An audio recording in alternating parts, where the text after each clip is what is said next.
another bucket list moment.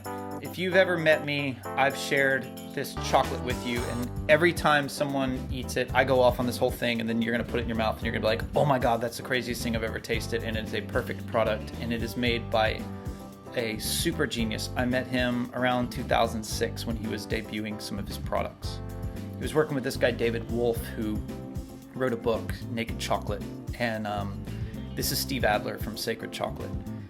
When it comes to being passionate and being as savant-like, he was, I believe he worked for NASA or something like that, and he uses that attention, engineering attention to detail and love of alchemy and spirituality, and he created this product. There's nothing like it. He slow grinds everything, stone grinds things for weeks, and down to he measures it by microns and says things like molecules, and this is this week's Big Three with Steve Adler. We get to talk to a true master. This is pretty cool. I go to his chocolate factory, and this chocolate I buy 10 to 30 pounds at a time. So I hope you enjoy this one. Ooh, you're in the dark too. Okay. How you doing, Awesome. Sacred Steve? I'm hanging tough, man. How are you, Matt? I'm good. It's a little hectic over here. There's a giant building, literally right outside, right on the corner, and it's like a Coast Guard building, but it's been abandoned for like, I don't know, probably 20 years, and it's all the homeless encampments are around it, and it's burning down right now. So there, you might hear a bunch of sirens and stuff, but I got to get right to it to you. So you can please introduce yourself. Sure. Stephen Adler, founder of Sacred Chocolate. We were the first company to produce a finely tempered raw chocolate bar back in '06, to the best of my knowledge. And I've been into spirituality and raw foods for many years. And yeah, that's about it. My background originally in college was engineering. I worked for a short period of time as a thermosciences engineer on the space station project for McDonnell Douglas. And then after that, I was in the computer business for many years, then finally transitioned into the chocolate business. So there you have it. Okay, so this is my Big Three, and you are another bucket list human being for me, because in my Big Three, if you condense all of the things down to what I love, you make the Amazonian chocolate bar, which is hands down, I think, the most perfect food item and the most unique food item made in the world. I don't think there's anything else like it. It is my all-time favorite thing. I buy it 20 to 25 pounds at a time. And so first off, I gotta say thanks. And so I'm lucky to know you. And could you explain what that chocolate is? Yeah, it's funny. We're actually starting a new batch right this moment. Save me 10 pounds, please. Okay, we'll set aside a couple of 5-pound bricks for you. Yeah. So that chocolate really is an alchemical inspiration of both mine and my business partner, David Wolfe's. It was developed late one night in the chocolate factory years ago. And we wanted to basically combine David's knowledge of the Amazonian herbology with chocolate, because historically that has been always an alchemical medicine for indigenous peoples of Mesoamerica. Mm-hmm. Chocolate, cacao has been in the medicine bags of shamans for eons. Mm-hmm. And it's usually, in the old days, cacao was traditionally brewed as a drink. And these herbs and foods were combined with cacao in those drinks. Mm-hmm. And so basically, we want to sort of mirror that. We want to mirror sort of this almost, ayahuasca-like sort of shamanistic, medicinal cacao superfood in the Amazonian. And so we went to work and we started to sort of dose out all the different herbs that we want to include in the Amazonian. And these herbs, many of them are ridiculously bitter. I love it. If just put on the tongue. I mean, they're like, like gag bitter, not just bitter, but just like your body's just like, completely reacting. And so it was my goal and challenge to make it all palatable, make it taste good. And we were starting, of course, with the highest quality cacao we possibly could get our hands on. It's a special Ariba Nacional bean from Ecuador, which is, a world famous bean for its flavor profile. It was the beans we were using, still using, are cleaned in a very special way so that we can use the husk of the whole cacao bean in the chocolate, which even to this day, even though we've been doing this and advertising this now for 15 years, no other chocolate maker in the world is doing this. And there's a lot of phytonutrition in that husk, in that skin of the bean. It's actually botanically a nut. And so we're including it. So it's really, and the Amazonian actually is the only bar that we make that only uses all the beans, the raw beans, unfermented with the husk intact completely. Every other chocolate bar we make is a combination of nibs and beans, but the Amazonian is the only one. And so that really just adds to its medicinal magic, honestly. So we're combining literally about 22 Amazonian herbs, along with a lot of nuts and berries found in the Amazon jungle. And we're even including Andean salt. And one of the most interesting herbs, actually, that I love to talk about that's in this bar it's actually a flower. It's called Chororebe of Funibrus. And it was basically one of the most important ingredients in the Mexicans' tejate drink. And this flower is just it's an indigenous flower to, I think, Mexico, actually. It actually grows on a big tree. And the colloquial name for it is Rodita de Cacao. And it's actually sort of a psychoactive potentiator to cacao. So it potentiates the natural, psychoactive compounds in raw cacao, such as serotonin and anandamide and dopamine and phenylethylamine, tryptophan, etc. And so the Amazonian actually has a ridiculous amount of Chororebe of Funibrus in it, and the flower has an amazing aroma. It actually tastes like butterscotch. It has the butterscotch flavor profile to it. And you can't find this flower anywhere on the internet, even if you go and try and seek it out on the internet, through finding websites that are, just deal in indigenous herbs, Amazonian herbs. Nobody has it.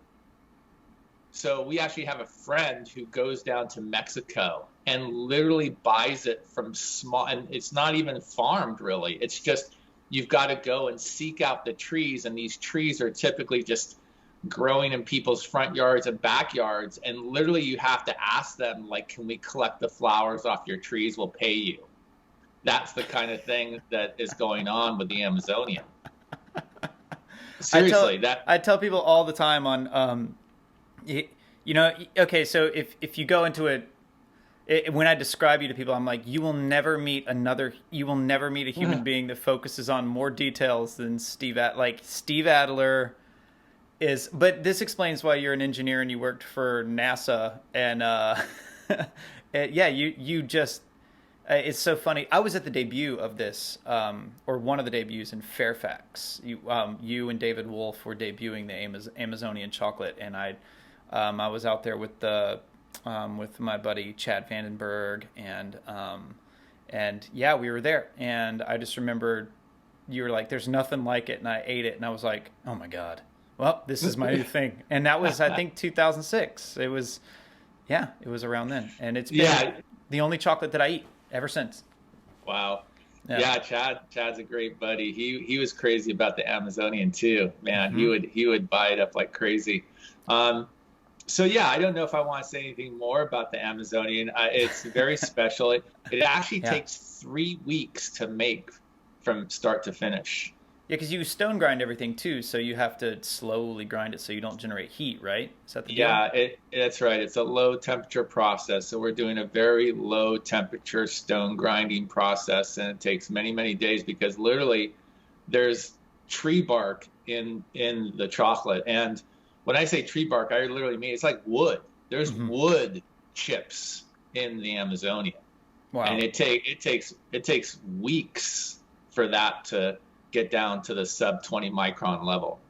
And You gave me a recommendation when you gave me your 100% raw, and I mixed it with the Amazonia, but you were like, just make kind of a mousse out of it by just literally just put a little bit of hot water in there and just slowly stir it. And I whipped it till it was frothy, and it was literally like a mousse. And I would do your 100% with a little bit of the Amazonian. And I handed it to some people. They're like, "That's like one of the best things I've ever had," and it's just your chocolate and water. That's it. There's nothing to yeah, it. thanks. Yeah, no, that I love that ratio. It's about 2/3 water to 1/3 chocolate. Hmm. And if you get a really high quality water, like a spring water, Hmm. and you warm it up, get it to close to hot, and you put it in a blender with the chocolate, and yeah, you can make just the most incredible mousse. And I mean, it's just you can just sit there and just it's one of those things that you can eat all night long, just a little bit. And Yeah. it's interesting, especially I like the 100% cacao because um, the 100% cacao we use currently is from David Wolf's farm in Hawaii. He Okay. calls it Noni Land. Yeah. And we just got a batch of the Noni Land beans in just yesterday. And the bean is unfermented with the fruit pulp still attached. Yeah. And so we make our 100% cacao just with that raw unfermented bean with the fruit pulp. So the resulting chocolate, it has this incredible purple color, but it also has this very tangy, tart, fruity flavor note, strong fruity flavor note. So I like to just take that 100% bar and do that, what you're talking about, turn it into a mousse, 2/3 water, one third chocolate. And it's interesting because it's the type of thing that you just kind of want to keep eating, but it's not addictive eating. It's Yeah. not Yeah. like it's not because it's sweet and you just kind of eat it until you're like, oh, I've had enough. I'm burnt out on like too Yeah. much sweetener or whatever. No, and not only that, it's something where it's good enough that you want to keep eating it, but it's not addictive to where you're eating it too fast. Yeah. So you just kind of naturally every now and then go for like a little dip. And as you do that with Yeah. this particular combo, especially if you don't have anything in your stomach, if you're kind of hungry, I find for myself, it just slowly gets me in this really calm, peaceful high. And it's just, I almost liken it to sort of, an eagle taking off for a long soaring flight of a journey. And that's how Yeah. I feel energetically when I'm consuming that 100% mousse. So okay, so this big three, for me is something that, this is why I love talking to you about this, because it's like I'm like this with movement and music and food and your chocolate. Like I'm 35 years into what I do, and I can't get sick of it. Like it's tried to ruin my life many times, and I still love it, and it's given me great highs, and so there's something about like listening to you talk about this stuff. And you're kind of a savant, and you ride a line of obsession. But in the big three, like, what are some of the things that you do to balance out the fact that you know so much about this? And do you still keep chocolate in your life on a regular basis other than work? And what are some of the other things you get into? Like, what are your big three? Um, well, I think that's a good question. I mean, as far as chocolate, I eat chocolate every single day. I just had a longevity bliss, which is my favorite chocolate that we make here. Yeah. Um, What's in that one? it's actually got xanthohumol in it, which is a very powerful molecule that comes from the flower of the hops plant, which is a whole long conversation. We can come back to it if you want. But so I eat it every day at work, but on the weekends, I don't eat it on the weekends. Actually, I don't take my chocolate home on the weekends or even at night because I eat it during the day at work. So I like to give my body a little rest, basically, in the evenings and on the weekends. So to balance it out, I mean, I guess my thing is really spirituality.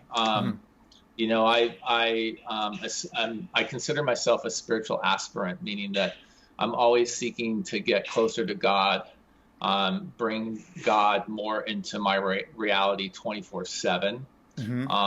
You know, embrace God and love and things associated with God, such as unity and infinity, and you know, anything associated with infinity, whether it's, you know, talking about forgiveness or mercy or hope or faith, you know, basically qualities associated with infinity. This is what balances me out, and which I love and embrace. And I'm always working to incorporate more of these qualities in my life, and you know, bring them into myself on a deeper and deeper level. As I get older, I'm less and less concerned with structure. Structure is just less and less entertaining to me, and less stimulating. And I'm working on, you know, reducing the amount of structure in my life. You know, I don't mind structure. Obviously, it's here to serve us, and you know, without structure, we wouldn't be able to walk on a planet and operate the way we do. But it's really not where my focus is. So my focus is, you know, really on love, and loving myself, loving others, loving God is what it comes down to for me. I enjoy, of course, intellectual conversations, whether they're, you know, mathematical and structural, or whether they're associated with love and God and infinity and so on and so forth. I love nature. So nature for me is sort of my church, if you will. I spent a lot of time out in nature this last summer on my favorite river.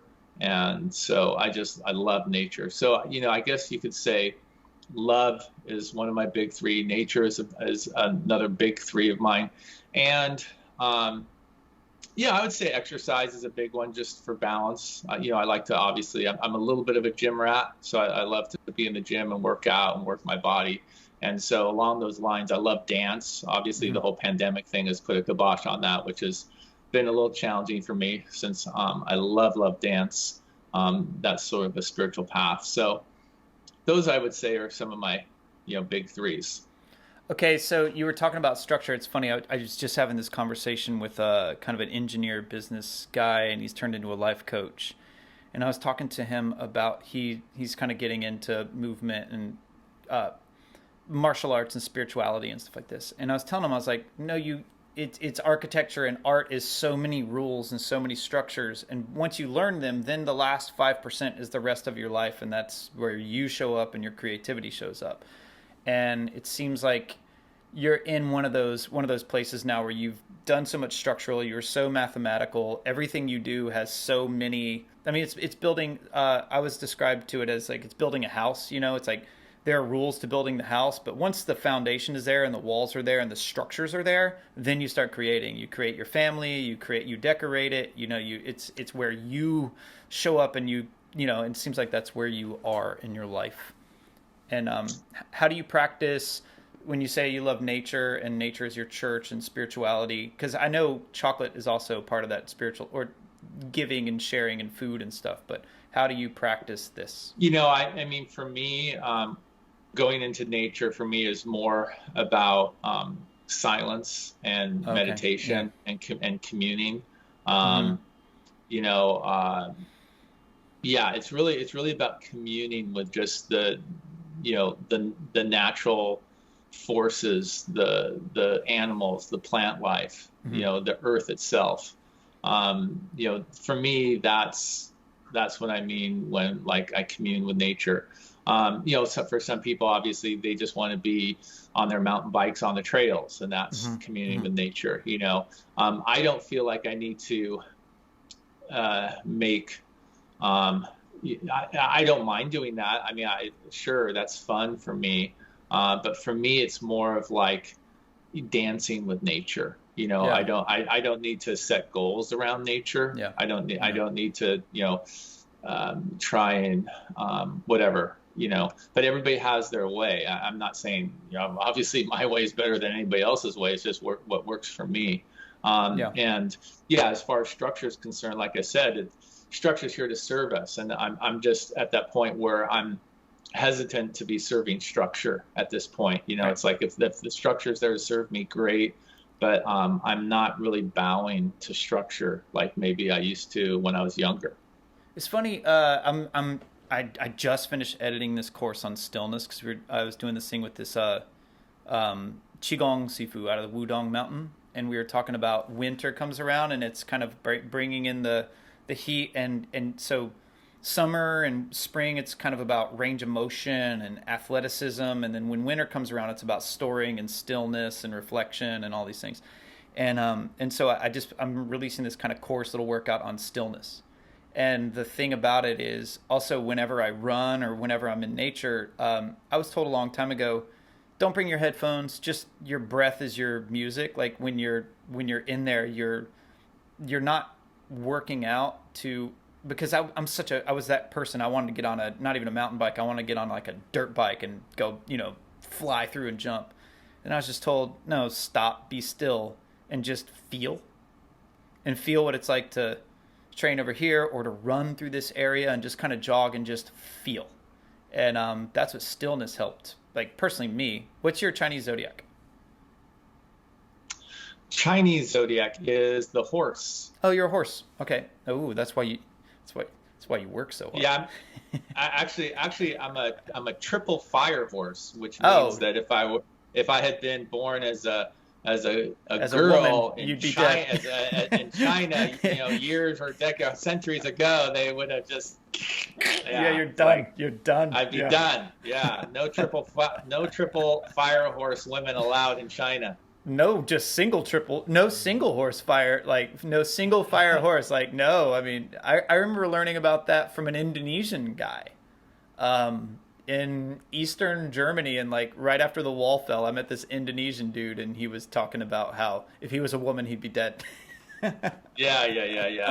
The triple, I guess I learned, late in my life is because I'm a Aries, which is a fire sign.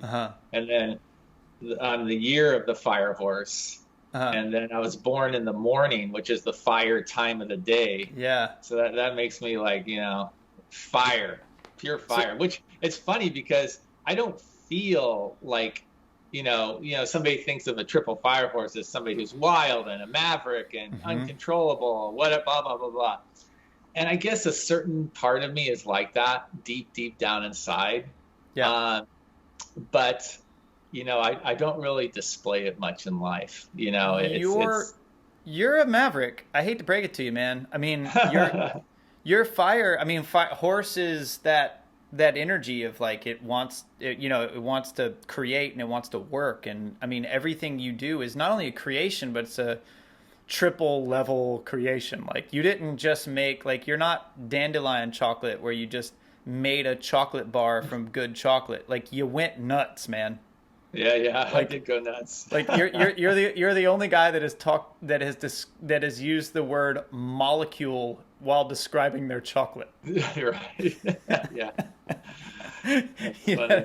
So that's where your fire is, because there is this analytical part of you, and you're kind of punk. I mean, it's like there is that side where you're riding the line of punk rock, kind of. I don't want to say you're very free. You're very free in your ways. I have a question. Where is your? I mean, maybe where's the river that you love so much? Which river is this? Oh, I love it. It's the Yuba River. Yeah, I love it. Yeah, I love that river. So I love spending a lot of time, on that river. And how is it with the pandemic? No different. I mean, for me, okay. my one comment on the pandemic is that I honor everybody's choices Of and course. their belief systems, and I'm not here to, you know, push through other people's boundaries. But Yeah. I'm definitely here to express my own beliefs and my Of own course. thoughts and what I believe. And to me, I believe that the pandemic is way overblown. I Hmm. think the reaction by leaders is out of proportion to Yeah. the actual threat. Yeah. And so I just don't totally buy into the mainstream narrative on the pandemic. And Yeah. so since day one, um, I've basically had zero fear around the Yeah. pandemic personally. Yeah. And that zero fear has consistently been in place for myself personally ever since. And nothing's Yeah. shifted there. Um, I've not changed any of my behaviors whatsoever, except of course, when forced to by like having to walk into Whole Foods or someplace Of like course. this, and they, say, "Oh, you've got to put on a mask to even walk in." So, okay, sure, but Right. I still find myself cheating. Is Actually, that your uh, ringer? yeah, James Bond, of course.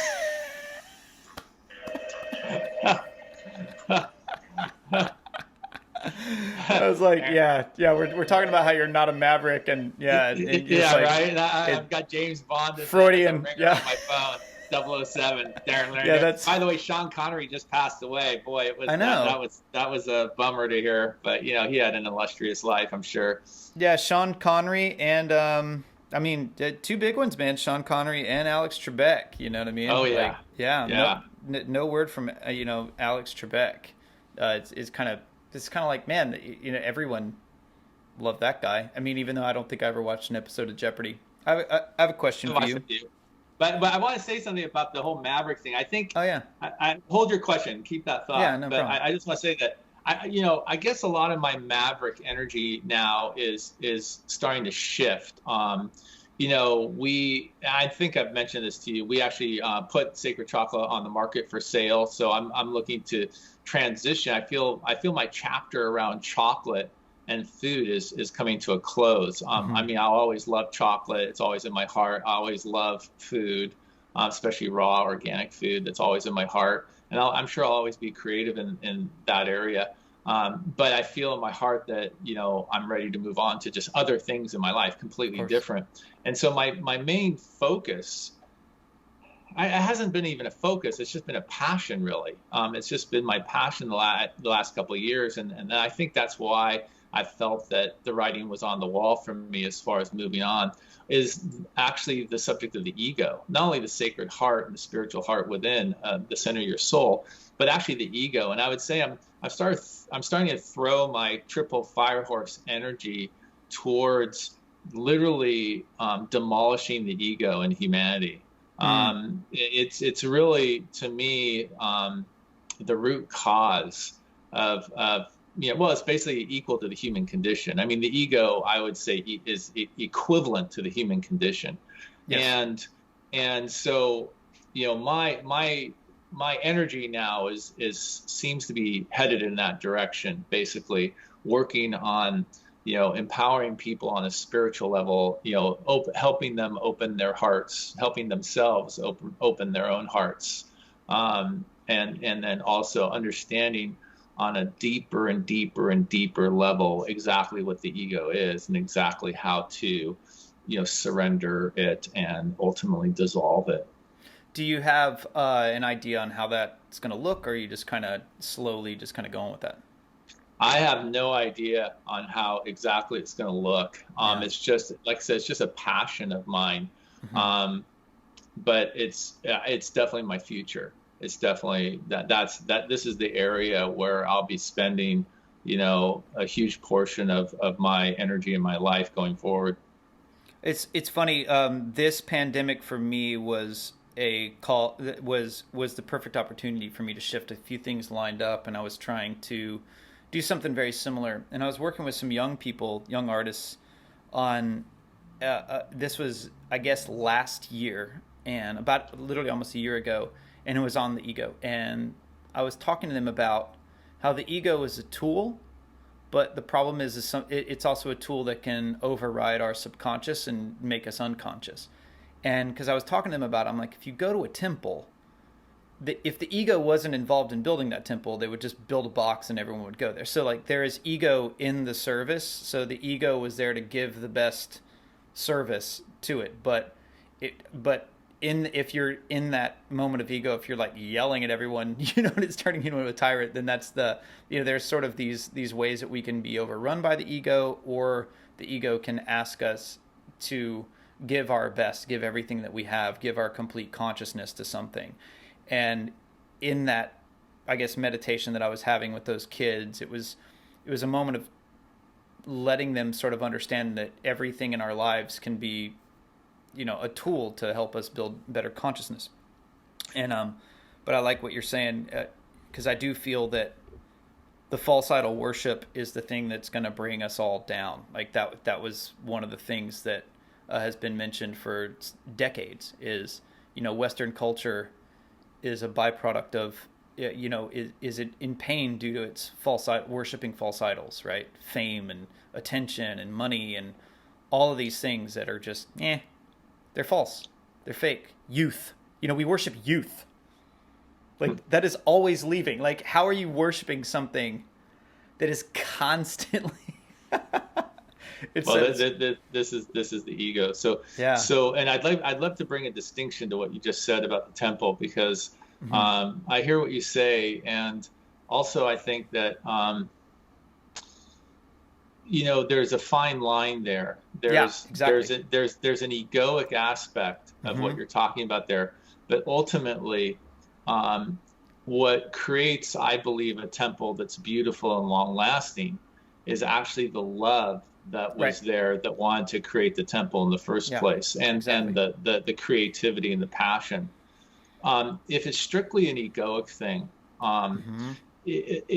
to me, without the love and without the giving and the passion and the creativity from the love, the structure won't last.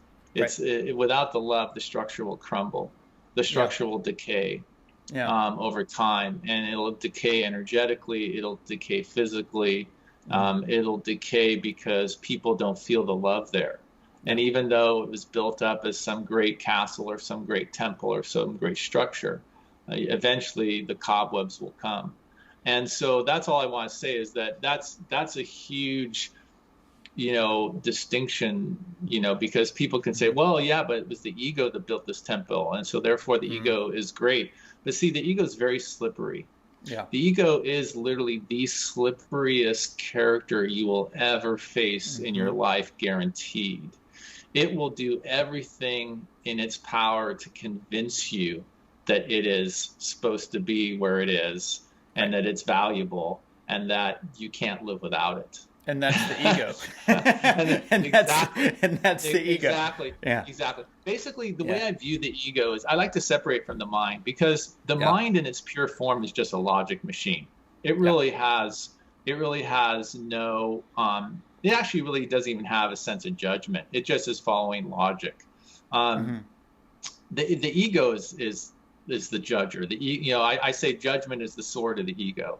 And basically, I like what Freud, the Freud originally delineated it, kind of very simplistically, the ego. I mean, obviously, since Freud, there's been so much complexity brought in around the ego, but simplistically, Freud said, yeah, you've got the id, which is just this kind of basic, right?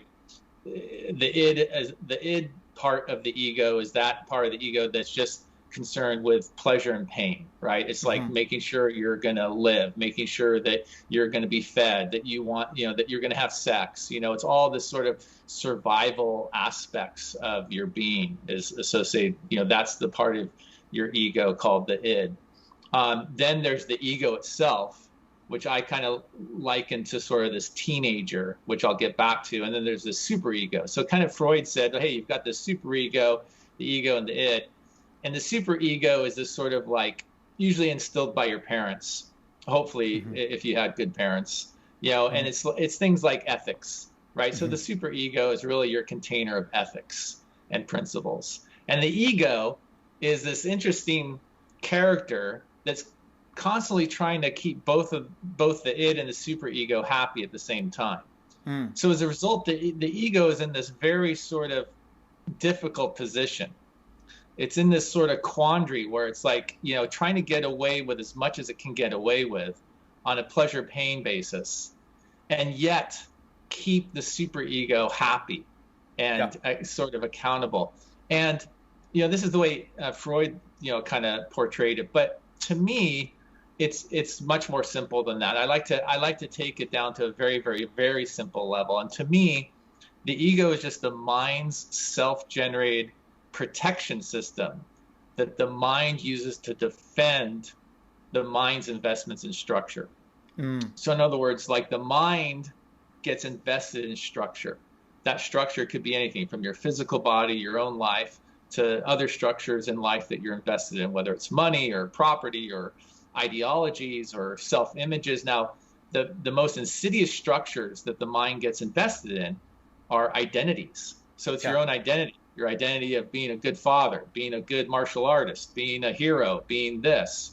Even your identity of being an assassin, if you're an assassin, right? If you're an assassin, what do you want to be? The best assassin you can be, the best assassin you can be, right? That's the ego, basically defending that structure that the mind is invested in. So the egoic stance is to defend the identity of being the best assassin in the world. Hence James Bond. Right? Yeah. James Bond is the best assassin in the world. So my ego is always saying, hey, I'm the best assassin in the world, and therefore I'm going to do everything in my power to keep that identity in place. So the problem is that all structure is mortal. Yeah. That's inherent to all structure. And so because all structure is mortal, the ego is in a very, very difficult position. It's always trying to defend structure. It's basically trying to defend something that's always eventually going to die. So I have a thing. I've been working with a few people on this, where when we practice and we keep practicing and we devote, and because I'm a firm believer, like I'm at my best when I'm at service, right? And the idea around that is, I learned that I would get overrun by the ego. Like I was pursuing certain things when I was a teenager that were just, and with my personality, like you're triple fire, I'm all fire. It's like I'm that constant consumer. And so I found that I needed to serve something, and I needed to serve something bigger than myself.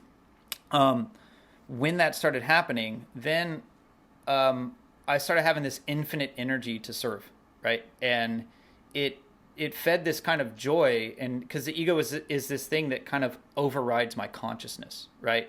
Like it's the, hey dude, look at me, hold my beer kind of energy, right? And so I finally put that down, kind of in my 30s, and my desires to be seen and all this stuff kind of left me. But the thing that I realized was, and what I would tell people is, when you practice and you serve, I'm okay with killing, like I quit music, but I don't ever feel like I killed a part of me or lost something. Just very similar to you, I'm just moving on. Like and I don't have to hang on to playing music. I can play music. Like there's no, it's in me. It's a part of me. Like, and that ego that you're talking about with structures is trying to say, if I put this down, then it's not me anymore, and I identify as that. But really, you're freeing it by just being like, you can't take that out of me. That'd be like, it's like I tell people, I could probably put a boombox on Michael Jackson's grave and push play and Beat It would come on, and he could probably pop out of the grave and do it. His dead body could probably do that dance. You know what I mean? And it's outside of them now. They've given it away. And I think that was a really important lesson for me to realize. Like the more parts of myself I killed, the more I realized they just they're there now. That's when I made this album called Phantom Limbs, where I realized there was all these things around me that I'd killed, but they're these phantom limbs that sit around me. And I'm like, oh yeah, like they're always there when I need them. Like you could never not make chocolate if you wanted to. You know what I mean? Like, yeah. Yeah, that's part of it. I love what you said. Yeah, because you tapped into something that's so key.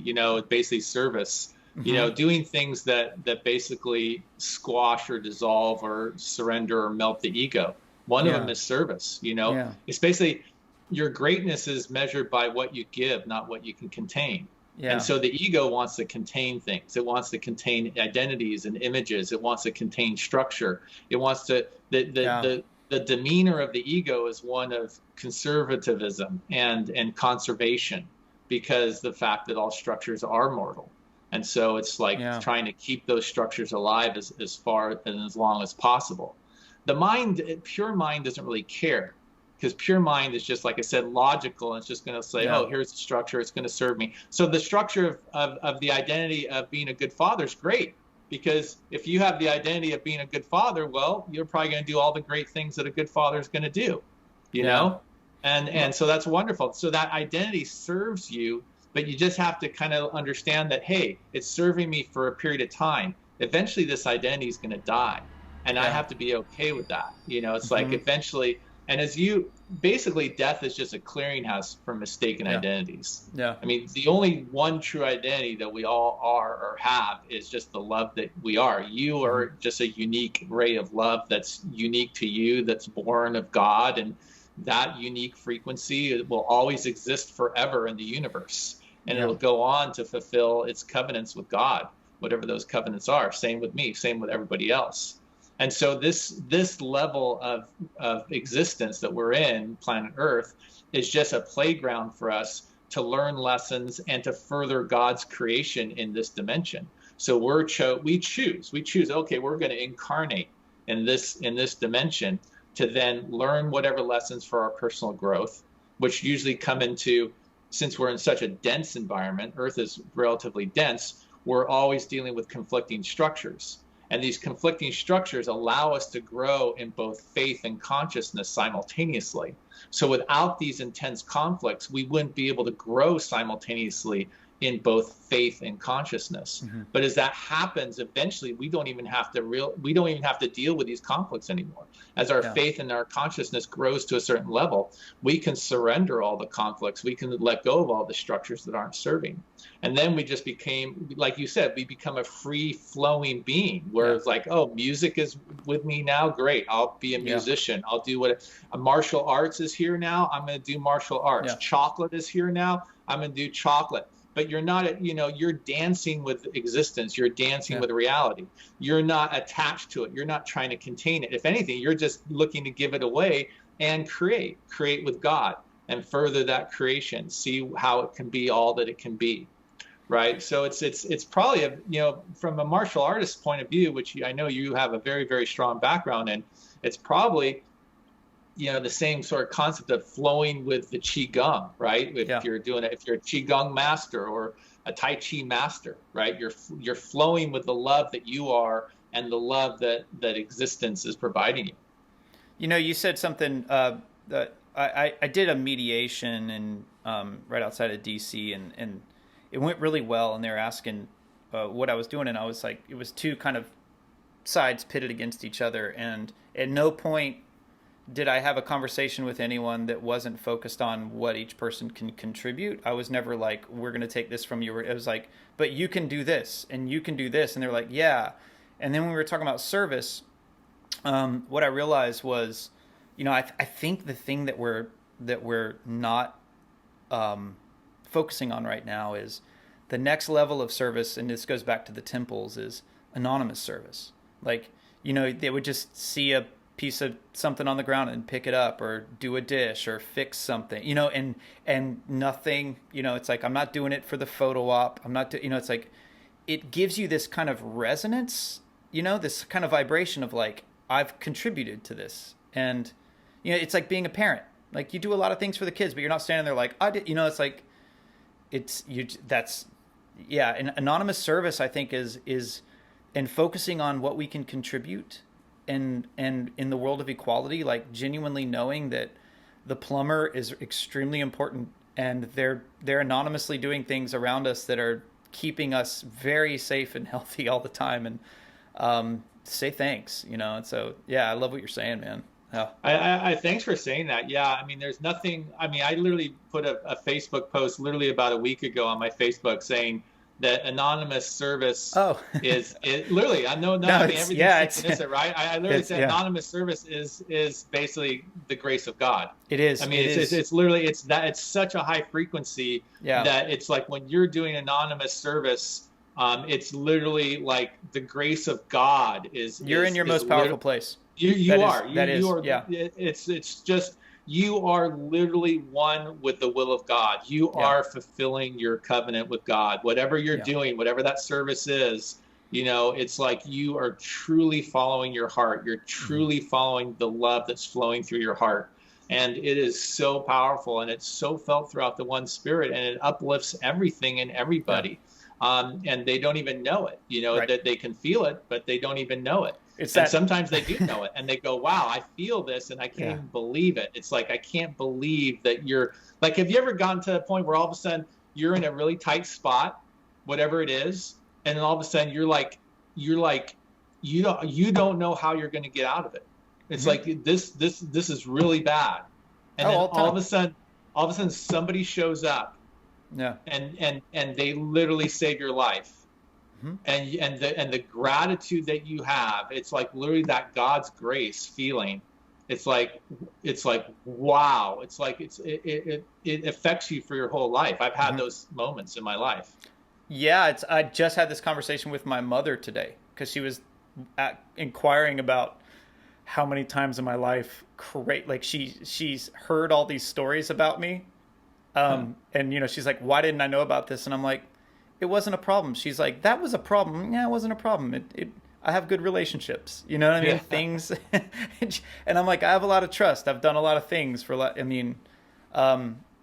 It's this building that I'm in right now is the quintessential example of that. Like when I opened this place for the first time, something told me that I needed to learn to sit still, and I didn't want a turnkey operation. It said you need to build something, you need to just make some sort of place for yourself. So I did, and then I talked to this woman, and I just said, she's like, "Oh, you're opening a business." I'm like, "Well, not really." And I go, and I'm really afraid. And I just told her, I'm like, "I think I need help." And she just goes, "It's about time you said that." And I was like, "Huh?" And she goes, "I have a list a mile long of people that you've been helping for the past 10 years that have been trying to figure out a way to help you and try to even find an address to send you like a card." And I swear within a week, everything that I needed showed up in this building for free. Like trucks dropped off things and rugs and I mean, you name it, it was just a dropped off here. And it made me just say, okay, I got to keep that, just kind of just show up and make you dinner or rub your foot or help you carry something or something. And it's man, it feels, or the best example too was when Prince died, and then all these people kept showing up of like their charity and this, and he did all this work, just he never didn't care, he just did it. Yeah. Yeah, Yeah. And yeah, that's really the beauty of really, like it's a kind of an overused saying, but I love to say it, the secret to living is giving. oh yeah, Right? yeah, It's just I got that from Tony Robbins years ago. It's like but I just love to say it all the yeah. time. It's just so true. Yeah, Um, it's one thing, like I said, to have that feeling of gratitude when you're receiving, on the receiving yeah, end, of when course. somebody really comes in and saves your life. But honestly, to me, it feels even way better to just give. Yeah, Give when and even anonymously. Give however, right? Oh, yeah. James Bond is calling me. Sorry about that. I should just turn it. I've got the factory phone in the background too. Sorry about this. It's a Are little, you in? Are you in? Like, where yeah. are you I'm, right now? I'm at Sacred Chocolate. I'm in the Okay. Sacred Chocolate factory here. Yeah. Okay. So yeah, I've got my avionics headset on to block out any outside noise, so I can hear you clearly. I And was gonna mention I love your headset. yeah, yeah. This is an avionics headset. Noise cancellation, the whole thing. Like like a private pilot would have, Yeah, right? you're killing it. Fly. Well, it's dark in there, so it looks like what is this guy up to? Yeah, right. Have you ever heard that Tom Waits song? What's he building in there? Have you ever heard that song? Maybe Oh, I yeah. don't know. Probably I don't know. It's a great tune. Well, Okay. okay. last question. For I don't want to take up too much of your time. Are you a music fan? I am. I'm definitely not a musician, and Hmm. I'm this weird type of person where I can never remember a song title. I can never remember the name of an artist. Hmm. I've listened to a ton of music in my life, of Uh, course, as everybody has. yeah, I can never remember lyrics, yeah, but I love music and I listen to it a lot. So I'm just maybe it's my brain, right? I think I have a very visual type brain, and yeah, yeah. I'm not that strong on the auditory end of things like some people are. But anyway, go on. What were you gonna say? No, You're but gonna ask well, me? Is this the question you were gonna ask me a while back that I said put on hold? no, no, no, no. I just I like to know what people because there are certain types of people like the ways we consume things. It's just like for example, some people the way they consume chocolate, it's they just want something sweet and they want something they don't get into the nuance, right? And then but and of course you're into music because you say you love to dance, and I have a funny feeling you're not just like dancing alone in a room in silence. You know what I mean? What I kind of can. I definitely can. Believe me, and yeah have. yeah But no, I do like to go to things like ecstatic dance and yeah stuff. yeah. That's kind of my vibe. But lately, I've been listening to a lot of. There's this couple who recorded a lot of Beatles love songs in the 432 kilohertz range, Oh yeah, uh, yeah, and and it's just so beautiful. It's that frequency that really supposedly resonates more with the yeah. emotional side of people, kind of more with the spiritual side of people, and so Hmm. and I really picked that up. In this music, it's Wasn't that yeah. Prince's last album was done all in that range? Oh, and Yeah, 432. Okay, yeah, yeah, that's yeah. great. Yeah. That's when he did. He had he had the John Lennon glasses, but he had the center one too for his third eye. Oh, He that's was, so cool. yeah, yeah, yeah. Prince He was was in so it. amazing. Oh my Yeah, God. Did you yeah. see that? It was, yeah, I'm sure you probably saw it. It was YouTube. It was a concert with a bunch of famous rock stars on stage, and Oh, the they were guitar doing one. the While my guitar guitar one. gently He's weeps. doing that Yeah, guitar solo. yeah, Yeah, my guitar's yeah. what's the name of it? It's a Beatles song, or it's a Yeah, George Harrison song. while my guitar gently weeps, and he came Yeah. out, shredded everyone's face off, and just throws his guitar into the crowd, and just Oh, such talent, such talent. yeah, man. Well, it's good to see you. And again, save me a couple pounds. I have to say, some of my friends say I was telling them how much of that Amazonian that I eat, and it's funny because one of my buddies bought a brick, right? And Yeah, by he the stopped time, by. yeah, and by the time he finished his brick, I had eaten 25 pounds. Wow, And wow. and he was like, Jesus. And I dip it, and if I get started on that and I start dipping it in your cashew butter, Oh, well. Yeah, here's my favorite dipping is the cashew coconut butter. So we make a cashew coconut oh my butter, God, and yeah, and so this stuff is honestly it's so ridiculously good. To me, it tastes like yeah, condensed milk. If you've yeah, ever tasted yeah, condensed milk, it literally is on that level of decadence. It's just two ingredients. It's yeah, just yeah, yeah. cashews and coconut. That's all that's in here, and I love to dip all my chocolate. The next one I'm going to do is actually this 0 point mint. So I'm going to break this open and dip it in this cashew coconut for the rest of the day. You're going So to it's funny because like I always tell people like you've never had anything like this guy's stuff, and I'll be like try this coconut butter, and it's funny the only thing people goes, oh wow, how do I get this, like because they don't know what they I tell people it's kind of like it's the first time you feel like a master just barely tap you, but it like just shakes your whole core. Like you have no idea what you're about to experience. Like you don't yeah. know, and it's really funny. Like you have these weird. It's the little details, man. It's the little details. Well, good food is slow food. You've got to Yeah, go slow to make really good food, and it's really yeah, about the love and the care. yeah, I personally pray over everything yeah, that is made at the chocolate factory, yeah, especially when I'm here by myself, in late at night or early in the morning.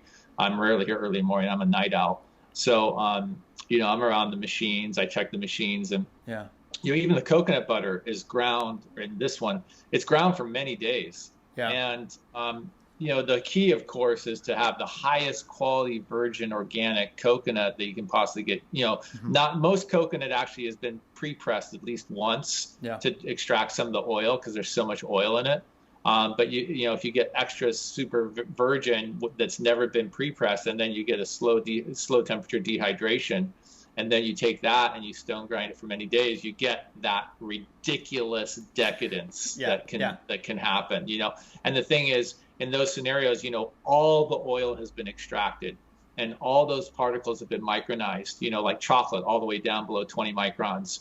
Once you get something like that, it's like a different material. See, most nut butters are made through high-speed steel mills. And so they don't extract all the oil. A lot of the particle sizes are, way bigger than 20 microns. So it's just, you don't get the same experience on the tongue, or, you just don't get it even at all. So that's the whole key to this, is basically, make nut butter like you're making chocolate. That's the key. If you really want, as a chocolate maker, where a chocolate maker means we're making it from scratch. A chocolatier is somebody who melts down other people's chocolate. A chocolate maker makes it from scratch, from the bean, like we do. And so if you make nut butter like you make chocolate, slowly stone grinding it and micronizing it, then you get these ridiculously decadent nut butters. All right, I have one more question for you before we wrap up. One of my favorite questions, and we'll use this on chocolate because you're the guy. If you were to tell people, the question is, you may think, but really. So when it I'm jealous right now. Sorry. I'm out of it. Sorry. So what is the you may think, but really, that you answer most of the time? I'm sorry, I was a little distracted. I'll take. You were saying that you may think, but really about me, or just about like chocolate, about like what you do, like Well, honestly, I'm pretty damn transparent. Mm-hmm. There's not a lot.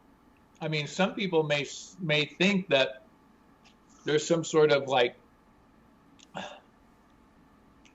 woo-woo or secret stuff going on. But the most important thing, I would say, to being great at anything is being passionate about it and having innocent perception and just taking it step by step. See, the thing is, I think a lot of people will look at a subject and see it as a big complex mountain, and they get intimidated by it. And so they never start to dive into it. But if instead you don't look at it that way, and instead you just, if you're passionate about it, I'll give you an example. I love mathematics, and probably in some lifetime I'll reincarnate as some crazy mathematician. And I was just literally yesterday or the day before looking at Andrew Wiles' proof of Fermat's last theorem, which basically quickly, it's probably one of the craziest, most complex mathematical proofs ever done. It's one of them for sure in the history of humanity so far. I think the proof took about 100 or so pages, and the guy had to, he's a professor of mathematics in Cambridge and Oxford. He's won a bazillion math medals, and I think he had to basically be in isolation for about 3 or 4 years for the most part to basically prove this theorem. This theorem was originally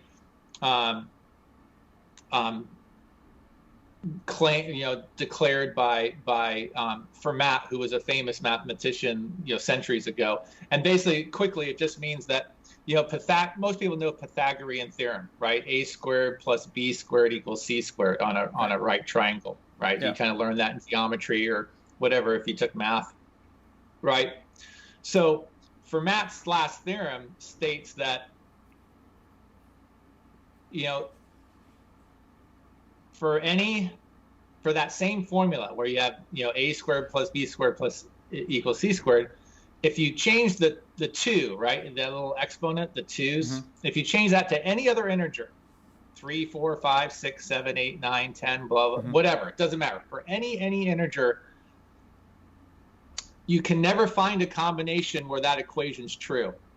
Hmm. In other words, you can never find an A, a B, and a C. So even with cubes, so A cubed plus B cubed equals C cubed. There is no A, B, and C that you can ever find that will Right. make that equation true. So Okay. Fermat proposed that. Fermat said that basically that was true. That basically beyond the squares, you can never.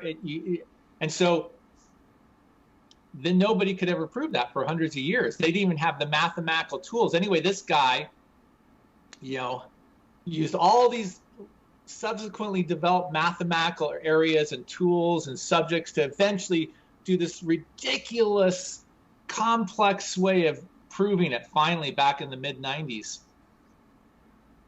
Well, here I'm looking at that going, I could never, ever, ever understand that in this lifetime. Mm-hmm. Like I could never, ever understand this mathematical complexity in my lifetime. Right. But you know what? Then after a while, I thought to myself, no, you know what? I actually could. If I had enough passion and enough patience and enough just like not being intimidated by taking it step by step, who knows, it might take me years, but I could pursue it to the point where I could probably follow this mathematical proof, given enough understanding, enough teaching. I mean, my brain is maybe not as talented as Andrew Weil's brain, but it's probably at least smart enough to eventually do it. So that's what I want to say. There isn't really any woo-woo. There isn't anything about me that it's like, oh, you thought this, but actually this. It's not. I can't really think of something. Yeah. I mean, I could say things on the emotional level. Like I could say, oh yeah, you could think that I'm all emotionally, solid and put together, but no, in reality, I have lots of self-doubts and worries and fears, just like every other human being out there. Sure, that's easy for me to cop to.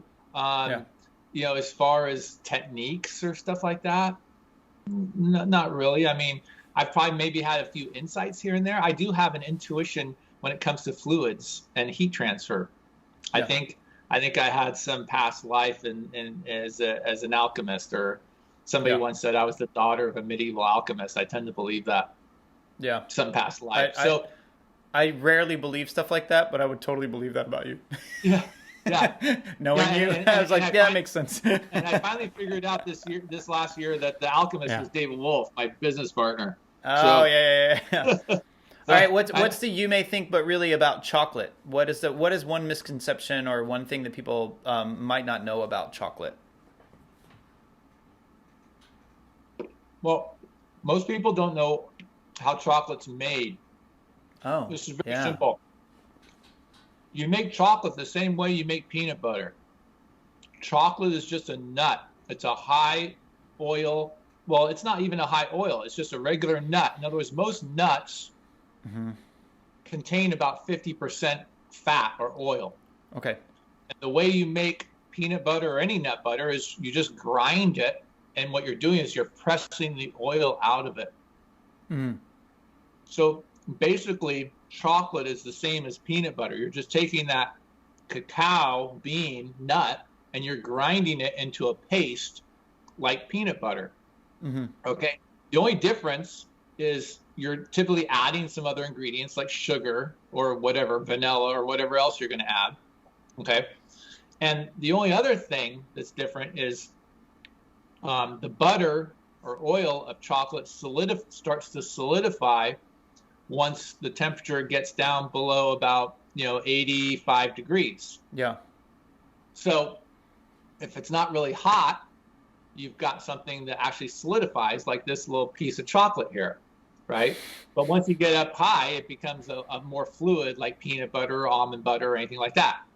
The only other difference is that it turns out that when that butter does solidify, they discovered about 150 years ago that you can sort of control the solidification process so that the crystalline structure of the solid butter lines up so that you get this sort of sheen on the chocolate and you get it kind of snappy. Yeah, right. So the tempering, right? That's called tempering. And tempering is just the simple controlling the mixing and temperature of the chocolate as the chocolate, before the chocolate cools. So basically, you kind of, these different crystalline structures show up at different temperature ranges. And so what tempering does is it controls which crystalline structure you're allowing in the chocolate. There are several crystalline structures that show up based on what temperature the chocolate's at. As you're mixing it, the crystals show up, right? As you're sitting there mixing. So if you're mixing it at this temperature, over time, a certain crystalline structure shows up in the chocolate. If you're mixing it at this temperature, a different crystalline structure shows up. So basically, tempering is the process of basically saying, hey, we only want this crystalline structure. So we're going to sit here and mix it at this temperature. And once we have enough crystals showing up in the chocolate, we're going to cool it fast to keep that crystalline structure. And that's called tempering chocolate. And when you do that properly, you get chocolate that's snappy and shiny. And so that's just a nice thing. That's a property of the cacao butter, the oils that are which are mainly stearic acid and oleic acid. It's just basic fatty acids. Yeah. It's basically the oil constituents, and you could do it with other vegetable fats too. It's not just unique to chocolate. It just depends on the type of the fatty acids and the ratios. Man, I love hearing you talk about this. All right, man, I'm going to let you go. I'm going, now that all the sirens stopped and the fire's gone out, I have to, I'm going to go pick up some more lights. We're doing some really cool presentations out of this place. Let me know when you're starting a batch. So, I'm starting a batch, so we'll definitely have bricks here in about 3 or 4 weeks for you. Yeah. And if you know anybody who wants a chocolate factory, this keep is chocolate in mind. my dream right now. So again, I studied culinary arts, and a big thing that I was doing was chocolate and roasting coffee and stuff when I was in culinary school, and then I was a chef for a while, and so that's also one of the things. Like when I tasted your stuff, I was just like, this is perfect. I was like, who is this guy? It was kind of like just really intense, and of course you're standing there in some weird swirly outfit. my Willy Wonka outfit. Yeah. And so I've just been a huge fan, and I'm grateful every day that I've been able to know you, and I've got to just go over to your factory and just meet you. Thank you. Well, stop on by. You're only across the bay, so stop on by again. It's cool to hang out. Yeah, man. And I just did one of these too with the great Christian Bates, who I think also makes one of the other greatest products on earth, the longevity in a bottle. I don't think there's anything like that. There's nothing like you two. Like, I was like, if you two guys were in a room, I was like, you guys could make the world the healthiest place. Yeah. You guys are savants, almost on a level where it's unrelatable. But that's why I love you guys so much. Yeah, I love Christian too. I work out at the same gym as he does, and we've been in touch for a long time. And and he really knows a lot about nutritional science, and he's a walking example of it too. He's just, I've seen him just get ripped over the last several years. He's put in about a good solid 5 to 10 years of lifting weights, and with all his nutritional science, he's on his way to being a competitor in the bodybuilding realm, I think. Yeah. Well, man, have a great day. You're the great Steve Adler, and that was the big three. And right on. It's super easy, and it's just talking to people about what they love, and you just dropped some serious knowledge, and I thank you, and I will talk to you soon. Thanks, Steve Adler. Matt, you're welcome. I love you, brother, and thank you for doing all that you do. You're an amazing man for sure, and everything that you've told me about your life, I actually am in awe. I go, wow, this guy is I kind of look at you as a man's man. You talk about the man's man, the guy who's who's built himself. No, seriously, he's like built himself in certain ways. Also has the humility. Is basically has a loving heart and is service oriented. To me, that's a man's man right there. Thanks, and there aren't a lot of men out there. It takes a while to get to that point in your life. We're battling with our ego, most of our life until we finally slay that dragon. And that dragon is not an easy one to slay, and it always tends to rear its ugly head when you least expect it. So you've done amazing work on yourself, and I'm honored to be in relationship with you. So thank you. Oh, you just made my day. Take care, Steve Adler. Take care. All right, man. See you. Bye. See you. I'm a big fan of that guy. As you guys can see, people that are on that level of devotion blow my mind. Thank you very much, Steve. I hope you guys are staying inspired. That was the big 3. Again, like, follow, subscribe, sign up. I'm offering 2 weeks free. Just like Steve Adler, I fell in love with his product because I tried it and I saw his devotion, and I'm offering you guys 2 weeks free because just try it out. You'll see the devotion to this place and get into that stillness practice right now. If you don't want to sign up monthly or yearly, buy the course. It's $10, and these principles are going to get you through this winter, guaranteed. All right. My name's Matt. It's Total BS Wellness.